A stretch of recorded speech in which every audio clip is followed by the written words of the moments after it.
Now, today is the second day, as I mentioned, and Prime Minister Modi has a lot of events lined up for him in Japan. Prime Minister Modi is scheduled to visit the Tohoku Shinkansen facility in Sendai as India pushes ahead with its bullet train project. In fact, the long-awaited Shinkansen bullet train project is one of the key sectors on the agenda for India today. It will be the first of its kind in India, according to reports. Now, remember, earlier Prime Minister Modi and his counterpart Shigeru Ishiba finalized a 10-year roadmap to deepen economic cooperation in vital areas, including semiconductors, technology, artificial intelligence, digitalization, and also rare earths. Now, viewers, Japan has set an investment target of about 10 trillion yen, approximately rupees 60,000 crore in India, and this will be invested over the next 1 decade. In fact, we will also see a raft of big-ticket pacts being signed between the two countries, and specifically on defense sector. Now, at a joint press conference with Prime Minister Narendra Modi, Japanese Prime Minister Shigeru Ishiba highlighted the importance of India-Japan cooperation in addressing emerging global challenges.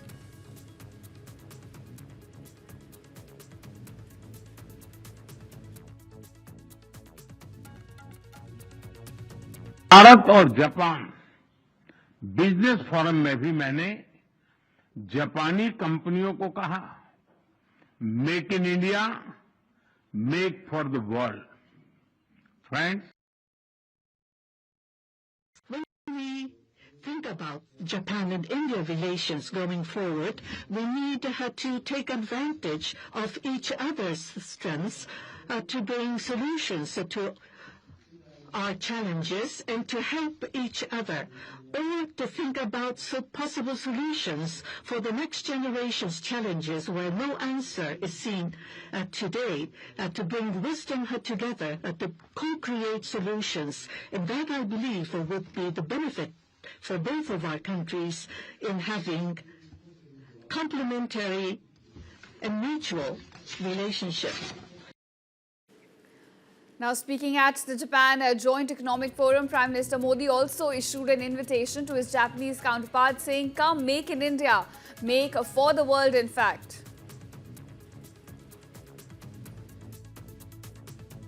पिछले एक दशक में भारत ने next generation mobility और logistic infrastructure में अभूतपूर्व प्रगति की है.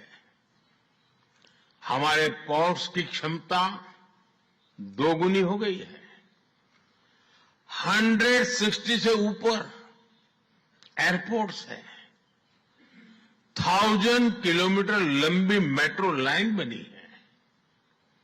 जापान के सहयोग से मुंबई और अहमदाबाद हाई स्पीड रेल पर काम चल रहा है. लेकिन हमारी यात्रा यही नहीं रुकती. Japan's excellence and India's scale can create a perfect partnership.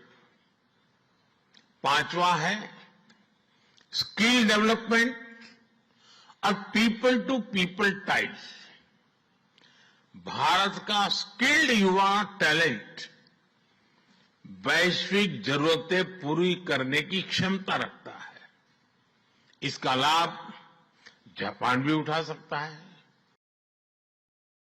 Now, on the defense front, the two nations are set to upgrade their 2008 Security Cooperation Pact, strengthening Indo-Pacific coordination under the Quad framework. From diplomacy and defense to trade and technology, Prime Minister Modi's Japan visit is being seen as a key maneuver here in shaping the new global order. Two sides also today concluded a range of MOUs in sectors such as clean energy, critical minerals, digital technologies, space, cultural exchanges, environment, and diplomatic training. And here, before I close, I would like to mention 4 of these agreements in particular. I think it total is more than a dozen, but I would like to highlight 4 agreements. The first is the implementing arrangement for the landmark collaboration between the Indian Space Research Organization and JAXA on the Chandrayaan-5 mission.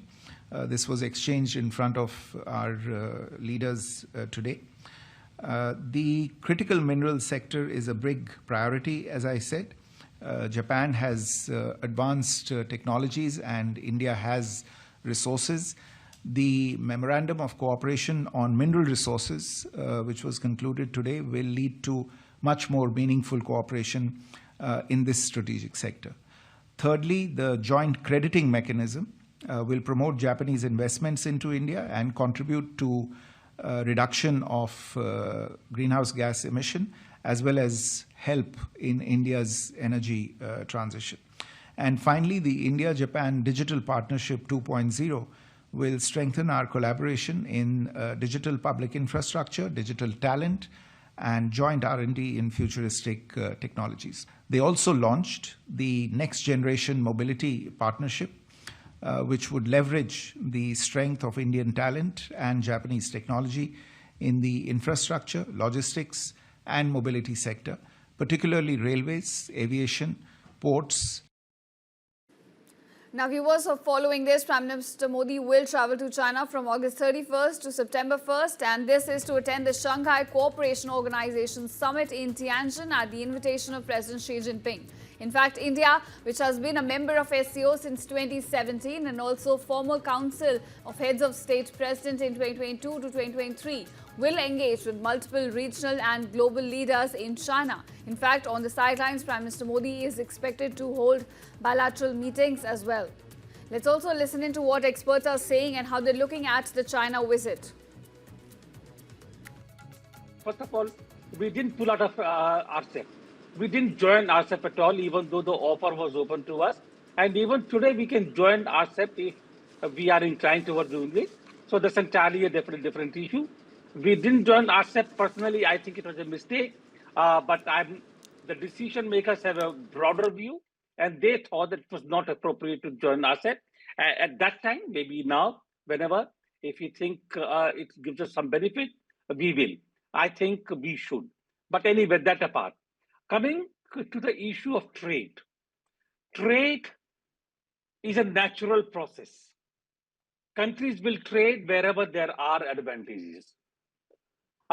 If we cannot allow the trade the natural way, and we all know the 70s and 60s, then it will take place illegally. It depends upon where the advantages are, but the trade will take place whether you want to stop it or you don't want to stop it. Therefore, I have no argument at all on whether trade should take place China to and the USA, etc., etc. Please remember, post Galvan, we said go local. We did that, but the export from China to India has actually increased because we needed the infrastructural material from them. We may not buy toys, etc., but we do. They still supply a lot of material for our own growth and development, API. They continue to grow. Therefore, I don't think we should be hesitant or reluctant in terms of entering into trade ties with China, or tomorrow if USA does agree to look at our point of view and say that, all right, increasing tariff was a mistake, let us talk trade terms, and we should not say no to them. But we should be hard-nosed and we should be realistic about it. We should see where our advantages are. We should see what we want, not what they want, and negotiate for it.